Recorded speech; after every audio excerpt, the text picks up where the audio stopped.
Сайн байцгаана уу Soul Sister тавтай морил Нора байна. За энэ удаагийн бичлэгээр мэдээж өмнөх бичлэгийн part 2 болгож ертөнцийн 12 хуулийн тухай ярилцсан. За дээр хэлсэнчлэн одоо энэ ертөнцийн 12 хууль нь таныг энэ хуулиудыг анзаардагч бай, анзаардаггүйч бай мөнхийн үйлчилдэг. За түүнээс гадна эдгээр 12 хууль нь тусдаа мэд боловч ерөнхийн хамгийн ихний хуулийг бүрэн дүрэн ойлгож байхад бол бусад хуулийг яг таг санаад байх албагүй хит удаа ингээд сонсоод дотроо бяцлагаад өнгөрүүлэхэд болох юм байнамаа. Тэгээд эдгээр 12 хууль нь нэг нэгээсээ урган гарч ирсэн бүгд хоорондоо холбоотой хуулиуд байгаа. Хамгийн сүүлийн хууль жишээлбэл 1-р хуультай одоо холбогддгоо гэсэн үг. За тэгэхээр 7-р хуулиасаа эхлэе. 7-р хууль бол юу вэ гэхээр Law of Cause and Effect буюу шалтгаан ба үр дагаврын хууль. За ямарваа нэг зүйл нөхцөл байдал бүрдэхэд заавал шалтгаан хэрэгтэй. Тэр шалтгаан дээр заавал үр дагавар ирдгээ гэсэн үг. Тэгэхээр нөгөө овоо босгоогүй бол юунд шаазгаа ирж суух вэ гэдэг үг гэдэг шүү дээ. За энэ хуулийн маань үндсэн ойлголт болохоор альва үр дагавар гардаг л бол түүнтэй заавал холбоотой нэг шалтгаан ирдгээ гэж байгаа. Орчлонгийн бүх үзэгдэл учир шалтгааны холбоонд захирагддаг. Юу ч тохиолдлын дэмий хоосноос бий болдоггүй. Тэгэхээр үр тарихгүйгээр ургац хураадаггүй гэсэн үг. Тэгэхээр үр гэдгийг юутай зөвлөж байна гэхээр бидний одоо нөгөө бодлыг үртэй зөвлөд байгаа тий. Энэ бодол бүхэн квантын талбарт үрийг тарьж байдаг. Тэр үр хизээ нэгэн цагт ургац болон хураагддаг гэсэн үг. Физикийн хувьд болохоор Ньютоны 3 дугаар хууль буюу аливаа үйлдэлд адил хүчний эсрэг үйлчлэл заавал байдаг гэж томьёолсон нь орчлонгийн ерөнхий зарчмуудын нэг. Тэгэхээр сүнслэг түвшинд энэ нь үүлийн өрийн хууль болон илэрдгээ гэсэн үг. Сайн үүлийн шалтгаан нь сайн үр дагавартай, муу үүлийн шалтгаан муу үр дагавартай гэж шашны сургаал номлолуудад хүртэл байнгын гардаг шүү дээ. Буддагийн айлцнаар болохоор хэрв хүн буруутай сэтгэлээр ярьж үйлдвэл түүнээс зовлон дагаж ирдэг. Хэрв хүн зөв сэтгэлээр ярьж үйлдвэл түүнээс жаргал гэдэг зүйл тэрхүү сэтгэлийг сүүдэр мэт дагж идэг гэж байдаг. За энэхүү хуулийг ойлгохын тулд хамгийн сонирхолтой хэлбэр жишээ дурдвал өдөр тутмын энгийн жишээгээр харьцуулаад хэлээ л да. Та өглөө босоод инээмсэглээд гэрээнтэйгээ сайхан харьцаад тийм. Энэ бол одоо шалтгаан. Та шалтгааныг үүсгэж чинь cause буюу тэр шалтгааныг үүсгэж байна гэсэн үг. Үед одоо тэгээд сайхан харьцаж байгаа үед тэр өдрийг хамт амьдарч байгаа тэдгээр хүмүүстэй нь баяр баясгалантай өнгөрүүлж мөн тэр баяр баясгал нь буцаагаад танд дулаан хандлага таныг тэр хүмүүс илүү ойлгох мэтэр буцаагаад мэдрэгддэг. Энэ бол одоо хамгийн энгийн өдөр тутамдаа харж болох жишээ. За тэгээ манай подкастын одоо онцлог бол гүн гүнзгий рүү нэвтэрдэг тийм. За энэ дээр болохоор нэг жишээг бол заавал ярих шаардлагатай. Бид нэр хүсэхдээ буруу хүсэж байдаг. За жишээлбэл хин нэгэн залуу бүсгүй дурлчаад за заавал тэр залуу бүсгүй надад дурлаач те намайг гээж гэж дотор тиймэрхүү хүсэл хэлэх. За заавал ямар нэгэн материаллык эд юмсыг ингээд тодорхойлцоод заавал тэр минийх болоосай. Би заавал тэр зүйлд хүрнэ гих мэтчлэн хүсдэг. За гэвч ямар нэгэн хүн ямар нэгэн одоо материалын зүйл дээр төвлөрөх нь та өөрийн дотоод хүч чадал буюу тэр анхаарлаа тэр дурлсан хайртай бүсгүй залуу руугаа алдчихэдэг. Тэгэхээр эсэргээрээ энэ хууль үйлчилдэг. Одоо тэр анхаарал төртөөд байгаа тэр таны байнга бодоод манифест хийгээд байгаа хүний амьдрал цэцэглээд таны нөгөө нэг амьдралыг тэтгэгч анхаарал буюу тэр эрчим, энерги чинь танаас одоо холдож явж газардуулахгүй болоод таны өөрийн хүч чадал өөр хэнийг рүү урсаж яваад байгаа учраас одоо таны амьдрал сулран дороотох нөгөө хүний амьдрал цэцэглэж бүр одоо хамраас өгөөд нэг давтамж долгион дээр ингээ уулзахгүй байх тохиолдлууд маш их байдаг. Тэгэд энэ хууль үйлчилдэг учраас энэ бол ийм учир шалтгаантай байдаг. За мөн сүнс бүхэн free will буюу чөлөө сонголттой байдаг. Хин нэг нь тодорхой хүнийг манифест хийх нь одоо бид нар манифест хийхдээ мөн одоо affirmation буюу батламж үгсийг өөртөө хэлдэг штэ. Тэр надад хайртай гэдэг ч юм уу. Энэ болохоор матриксийн одоо төвшөндөө бидний бодит байдал буюу матрикст бүх зүйл юм кодны дагуу явагдчихэдэг. Бид нар affirmation хэлэх бодол санаа бодох бүрд одоо тэр 1010 1 тэг гэсэн кодыг өөрчилж идэг. Тэгэхээр та хин нэгэн чөлөө сонголттой сүнсний туулах ёстой замлыг, кодыг өөрчилж байна. За таны манифест бүтээж тэр хүн тань дээр ирсэн ч тэр удаан хугацаанд болдоггүй. Тэгээ cause and effect буюу шалтгаанд үр дагавар заавал ирдэг. Тэр хүн ирэх шалтгааныг та үүсгэж өөртөө татсан учраас үр дагавар гэдэг зүйл ирдэг. Тэгэхээр энэ нь болохоор шууд ирэхгүй маа гэхэд ямар нэгэн байдлаар тань даазгуудал, таны хүсээгүй зүйл тохиолдох тэр таны манифест хийгээд байсан хүн чинь таны хүссэн хүн биш байх. Өөрийн яг жинхэнэ заяаны хансан үл мэйтээсээ холдож явах гих мэт ийм эффект буюу үр дагавар ирдэг ахнэ. Тэгэхээр хин нэгэн хүн дээр төвлөрөхгүй, хин нэгэн хүн рүү өөрийн тэр дотоод эрчим хүч энерги зарцуулахгүйгээр зөвхөн бид нар өөрсдөө энэ амьдралын бүтээгч учраас өөрсөндөө тэр батламж үгсийг хэлж яг өөртөө залбирч өөрийнх нь тухайл бясалгаж өөрлөгөө л өнгөх хэрэгтэй. Жишээлбэл намайг бүрэн дүрэн ойлгох заяаны сайхан амин учруулж өгөөч. Би ч тэр хүнд тустай, тэр ч надад ингээд тустай байхаар энэ бүхнийг ингээд зохицуулж өгөөч. Тэгээд тухансар минь, ертөнц минь гэдэг юм уу те. Энэ бол зүгээр жишээ. Иймэрхүү байдлаар хүсэх хэрэгтэй. Яг сая бол бид нар 7 дугаар хуулийн тухай ярьлаа. За энэ хуулийг мөн амьдралдаа хэрэгжүүлэх гол зарчим нь та бусдаас орчлонгоос юу хүсэж байна? Тэр бүхнээ өөрөөсөө эхлээд бусдад өгөх явдал юм. Та хүндлэл хүсэж ивэл бусдыг хүндлэх хэрэгтэй. Та хайр, элбэг, хангалуун амьдралыг хүсэж ивэл бусдад инэрэнгүү хандах хэрэгтэй.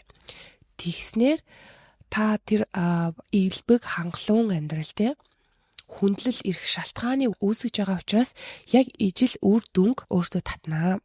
Энэ хуулийн дагуу. Тэгэхээр 1000 удаа сонсч ирсэн бах. Юу тарин түүнийг хураана гэдэг үг яг л ингэж биелээ олж идэг. За 8 дугаар Law of Compensation нөхөн олгоорын хууль. За нэг барыг татвар матвар гэж байгаа юм сонсогдож байна. За ингээ монголоор бол нөхөн олгоорын хуулиа ингэж орчуулагдаж байна. За энэ хуулийн үндсэн ойлголт нь юу вэ гэхээр энэ хуулийг заримдаа cause and effect буюу нэг үйл өөрийн хуультай андуурдаг. Гол санаа нь болохоор хүн өөрийн хийсэн үйлдэлийнхээ шагнал шидэглийг зохих ёсоор хүртдэг гэсэн хууль байгаа. Бидний хийсэн сайн үеийн өгөөж заавал буцаж ирнэ. Гэхдээ ихэвчлэн бидний төсөөлсөн суугаар бус өөр олон хэлбэрээр нөхөн төлбөр олгогддог. Тэгэхээр бид нар яг нэг юм буюу үлдээд энэ хүн сайн амжсан юм шиг тэгж ирнэ гэсэн нэг дотроо төсөөлөл үр дүн хүлээсэн байдаг те. Тэр хүлээлтнээс бол ангид ирдэг. ертөнц ерөөсөө бидний өмнө нэгтгэхдээ маш юм санаанд оромгүй гинтийн биднийг бүр гинтийн байдлаар ингээд баярлуулсан. Ерөөсөө хүлээлт үүсгэхгүй үед ирдэг. Яг тэгвэл энэ нөхөн олгорын хууль буюу compensation гэдэг энэ хууль ажиллаж идэг. Үүнийг зарим хүмүүс орчлонгийн биднийг гайхшруулах бодлого гэж нэрлэдэг. Хэрвээ бид нар энэ үйлдэлийн араас энэ үр дагавар ирнэ гэдгийг мэддэг байсан бол энэ амьдрал ямар ч утгагүй энэ чи тоглоом бид нарыг угаасаа байнгын гайхшруулж явах хэрэгтэй. Бид нар гайхширч ямар нэгэн зүйлийг хийж туршлагажж түүнээсээ санаанд оромгүй гинтийн баяр баясгалан мэдрэх гэж төрсөн учраас ямар хэлбэрээр яг танд нөхөн олгортэй таны хийсэн үеийн үрд чинь ямар хэлбэрээр эрхийг хинч урдчлан яг таг хэлэх боломжгүй байдаг. Мянган ирж болох хувилбарууд байдаг. Түүнээс за нэг иймэрхүү гэдэг төсөөлөл байх болов гэхээс бол яг нарийн дитейлний тэрэг бол хинч мэддэггүй. Ер нь бол ихэвчлэн бидний төсөөснөөс хэд дахин агав гайхамшигтай байдаг. Түүнд бид нар итгэх хэрэгтэй. За тэгээ нөхөн төлбөр гэд хэлэхээрээ энэ нь заавал эд материал мөнгөөр ирдэггүй. Заримдаа та өгсөн хайр тусламжийн хариуд гинтийн аз завшаан эсвэл таны амьдралд учрах сайхан хүмүүнлэг боломж хэлбэрээр хүртдэг. Жишээ нь та өөрөө хүнд хэцүү байсан мөртлөө бусдад сэтгэл харамгүй тусалж явсан хүний хүүхдүүд нь хожим нэр хүнд сайтай, ажил үйлсэнд бүтэмжтэй, заман дардан, цагаан байхыг олоо даарж исэн байх. Балансны хууль буюу тэнцвэрийн хууль гэж болно. За бид нар ямар нэгэн үйлийнхаа өрийн хариуг үргэлж авдаг. Тэгэхээр нэгэн цагт энэ оршлонгийн тэнцвэр хадгалагдах учиртай учраас бид нар авдаг. Та бусдын савыг дүргэж явал эцэст нь таны сав бол дүүрэх нь гарцаагүй юм. За энэхүү хуулийн дээр нэмэлтээр нэг зүйлийг ярихад болохоор бусдад ямарваа нэгэн зүйлдээ өглөг мөнгө төгрөг өгөх юм бол алга болчих юм шиг сандаг. Яг үнэндээ өгнө гэдэг нь сэтгэлийн өглөгч бай, одоо эд материалын ч өглөг бай. Энэ нь бол одоо орчлон ертөнцид энэ зүйл надад ариун их байна. Би энэ зүйлээр дутаагүй байна гэдгийг одоо батлах хамгийн том батламж болж идэг. Бид нар хин нэгнээс ямар нэгэн зүйлээ харамлахдаа цаанаа л нэг хямдхан үн цэнэгүй мэдрэмж авдаг штэ, харамж байдлыг гаргахтаа. Тэгэхээр үүнийг бол зүрх мэдчихэдэг гэсэн үг. Харамлах бүртээ энэ зүйл дуусчихна. Энэ зүйл надад байхгүй гэдэг далд мессежээр оюун ухаанаа програмжилж байдаг учраас бодол, үг, хэллэг, мэдрэмж, эд материал одоо юуг бусдад гэдэг чинь одоо нэгдэх хуулиараа л яг өөртөө гэсэн үг. Өөртөөг нь түүнийгээ л буцааж аавна. Тэгэхээр энэ шудраг хууль бол байнга үйлчилж байдаг. Нэг хаалга хаагдахад нөгөө хаалга нэгддэг гэдэг шиг ихэвчлэн одоо бидний яг ирж байгаа тэр сайн үйл явдал маань эхлээд нэг юм хаалга хаагдж байгаа юм шиг хэцүү те, бэрхшээл шиг, сорилт шиг санагддаг, зовлон шиг санагддаг гэсэн үг. Гэвч яг эцсийн үр дүндээ та тэрхүү зовлон туулаад харсны цагт хөөх би бүр энэ зовлонгийн ард гарсны дараа ийм нэг хүч чадалтай болсон бэ штэ.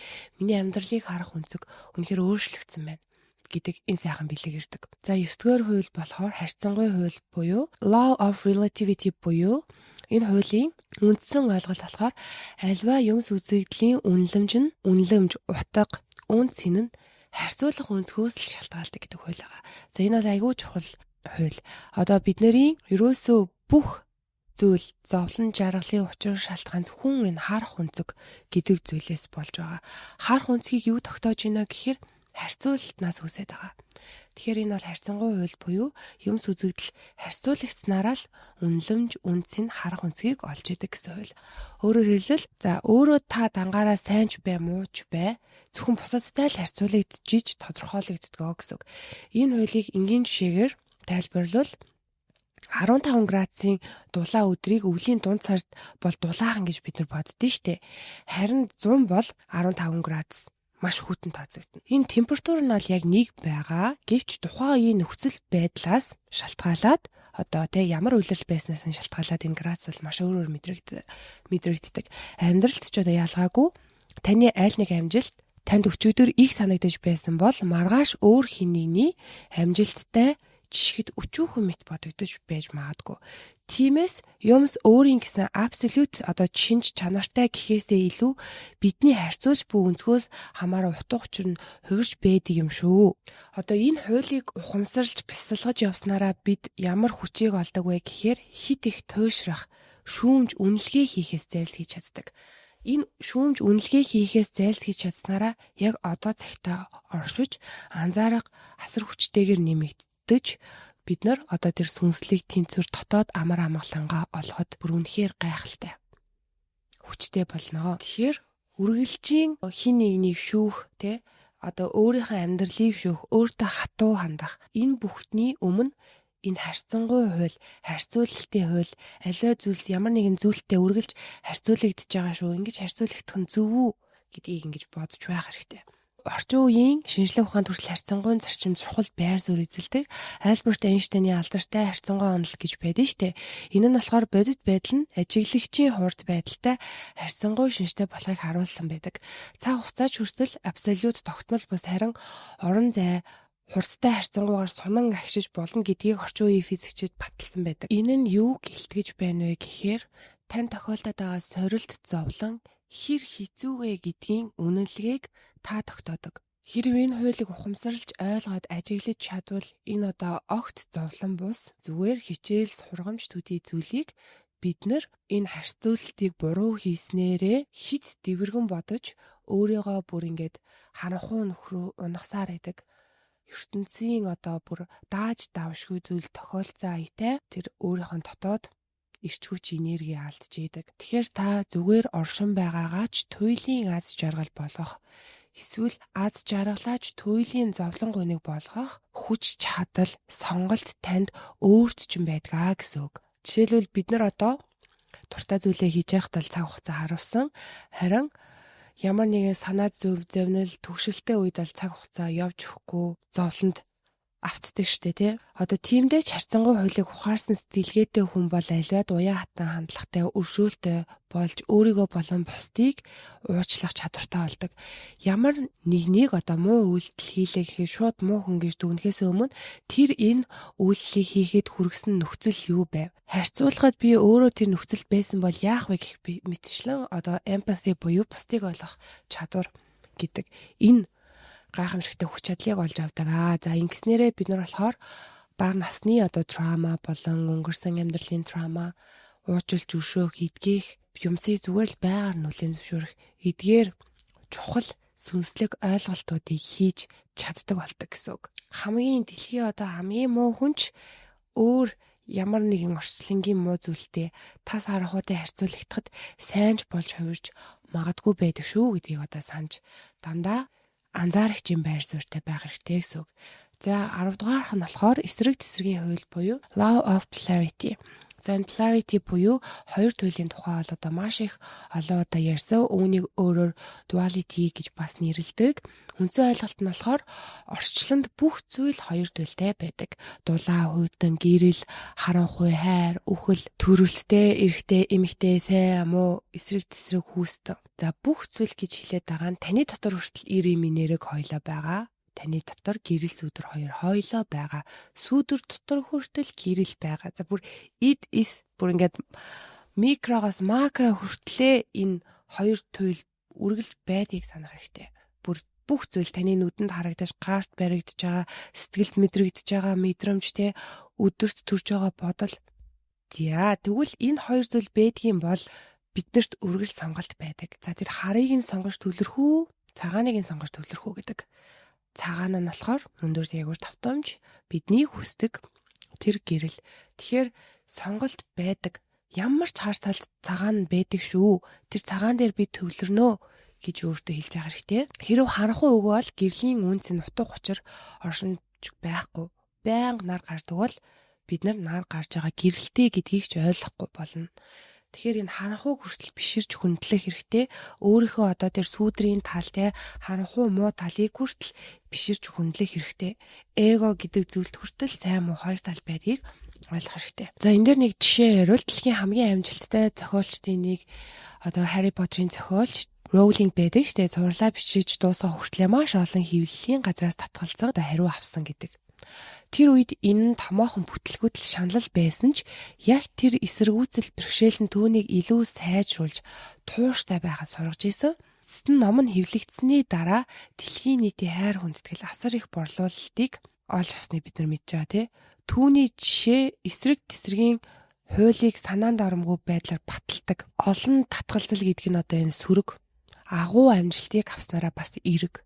Бүр санаанд оромгүй олон татгалцсан хариуг авсан гэж байгаа байхгүй юу? Бид нар одоо нэг 3 удаа татгалцсан хариу авахд л бараг болондоо тий.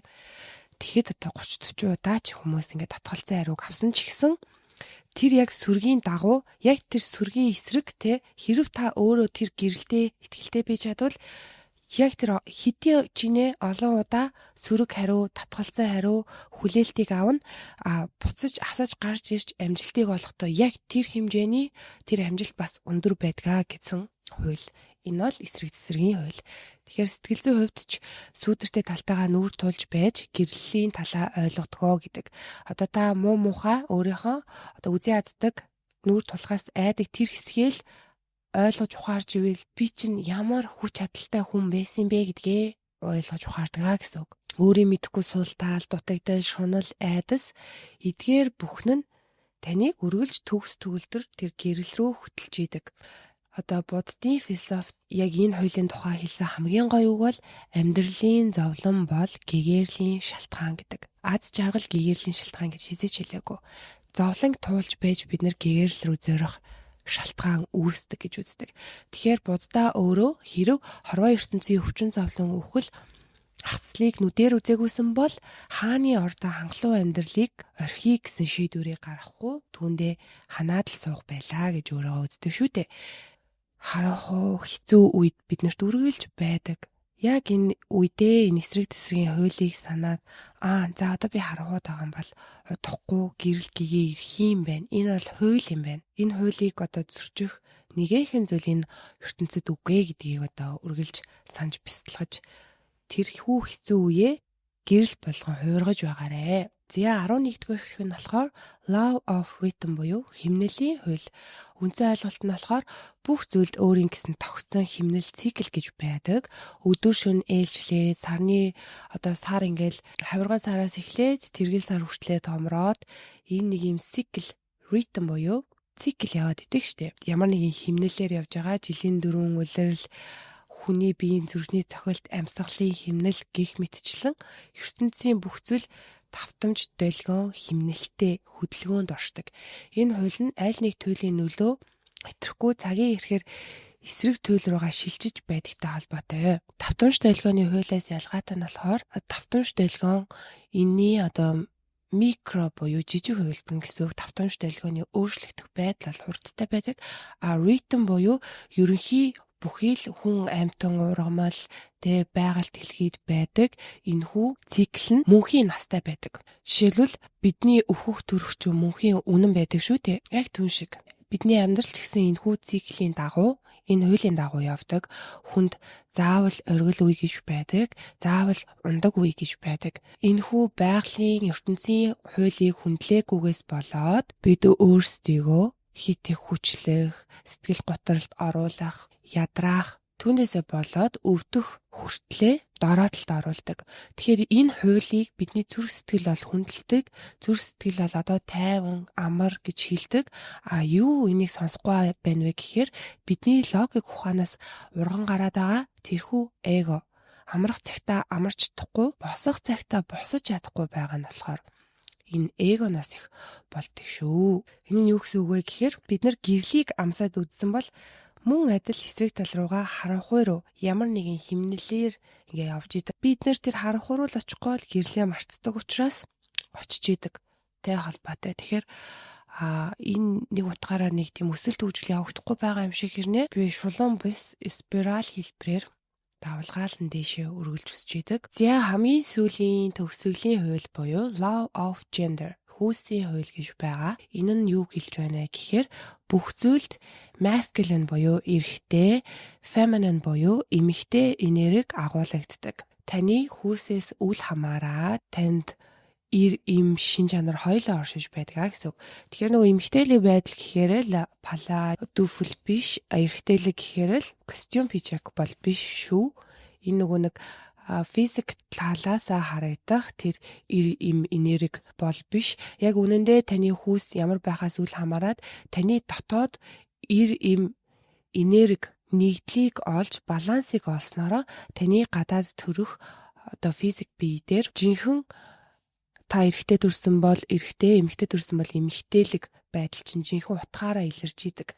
За, энерги нь юу юм бэ гэхээр үйлдэл, логик сэтгэлгээ, чиглэл, яг физик биеэрээ үйлдэх хүний хүсэл, бүтээх, ирмэлцэл энэ төр ордог. Эмэгтэйлэг энерги болохоор хүлээн зөвшөөрөх, урсгалтай байх, зүн совин, мэдрэмж, бүтээлч байдал, аливаа зүйлийн тэнцвэрийг олж сурах гэсэн зүйлс ордог. Бид өөрсдийн дотоод эм энергийн аль нэг байдлыг нь хүндлээгүйгээсээ болоод бидний хамгийн анхны ярьсан нэгдлийн хууль буюу нэгийн хууль The Law of Divine Oneness гэдэг хууль байгаа шүү дээ. Бүх зүйл угтаа бол нэг юм гэдэг.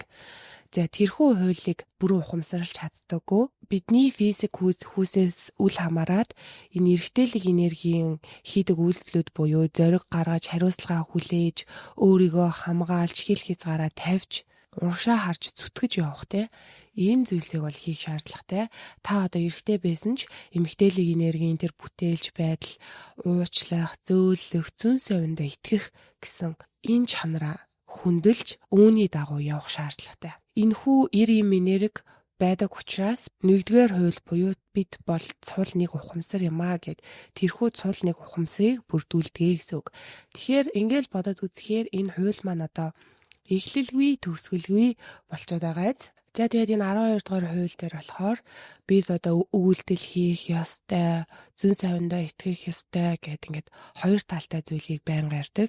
Тэгээд үүний яг утга учир яг энэхүү 12 дугаар хууль дээр гарч ирж байгаамаа. Яг тэрхүү эр эм энергийн балансыг олж тэнцвэрийг олсноороо бид дотоод амар амгалан бид нар бүгдээрээ нэг юм биш тэ гэдгийг ойлгож эхэлдэг. Бид нар зүүн совингаараа ямарваа нэг сайхан зүйл ирэх юм байна гэдгийг мэдэрчээд түүнийхээ араас эр энерги ашиглаж үйлдэл хийх, төлөвлөгөөний дагуу ажиллах гих мэт эдгээр зүйлсийг хийхгүй болохоор цаанаасаа л нэг хийх чухал ёстой зүйлээ хийхгүй байна гэсэн нэг буруутгал сэтгэл зүрхэндээ мэдэрч идэг. Харин эсэргээрээ зүүн совиндоо итгэхгүй, гурав дахь шнүүдэд ашиглахгүй, урсгалдаа орж тайван хүлээцтэй байхгүй, байнгын урагшаа хараад зүтгээд эд материалд сүнсээ худалдаад яваад ахаараа бусдад худлаа ярих, лөвөр хийх, буруу зөвийг хүртэл ялгах тэр нүд гурав дахь нүд сохроод харж чадхаа болоод зүүн совин маш их холддог. Тэгэхээр энэ хоёр зүйлийн бол баланс, тэнцвэр бол хамгийн чухал. Эр энергийг одоо дээшээ чиглэлтэй босоо шугам гэж төсөөлж болох бол эм энергийг хэвтэй шугам гэж төсөөлж болно. Бид бүхнийг логик ухаанаараа ойлгож, бүхнийг мөнгөөр хэмжиж, байнга л мөнгөний төлөө ажиллаж хөдөлмөрлөх үед бидний эрэгтэй энерги хэтэрхий ихсэж баланс нь алдагдаад эсэргээрээ эм энерги урууданд ороодчихдээ. Тэр нь болохоор зүүн совин мэдрэмж, урлагийн мэдрэмж урлаг уран сайхан дуу хөгжмийг сонирхохоо болдог, уран зураг хараад ойлгохоо болдог, зүүн совингоо сонсож чадхаа болдог. Зүүн совин бол маш чимээгүй, логик ухаан бол чанга чимээтэй байдаг. Тэгэхээр энэ хоёр хүч энергийн айл нь бидэнд хэрэгтэй. Энэ хоёр балансаа олсноороо бид бүрэн нэгдэлт хүрж ив найрамдал амар амгаланг олдгоо. За энэхүү 12 хуулийг бол бичлэгийн ихэнд хэлсэнчлэн яг таг санаад юу илээ, яаж мөрдөх үлээ гэж логик ухаанаар шүүж тунгаахаас илүү та 1-2 удаа л одоо нэг сонсоод мэдсэн байхад таны даалт ухамсарт энэ бүхэн суусан байгаа. Таны зүрх бол энэ бүх үннийг өргөлж мэдчихэд гагцгүй бага зэргийн сануулга хэрэгтэй байдаг учраас 1-2 удаа сонсоод өнгөрөхөд л болох зүйл байгаамаа. Тэгээд эдгээр хуулиас санаж бясалгаж байя гэвэл Soul Sister 11.11 хуудсанда постоор оруулах болно. Soul Sister сувгаа subscribe тавьчаа дараад дагаарай, өргөлж хамт байдаг та нартай маш их баярлалаа. Өөрийгөө ойлгох гэж бүх зүйлийг инэрж уучлах гэж хичээж байгаа та нартай маш их баярлалаа. Дараа уулзъя. Баяртай.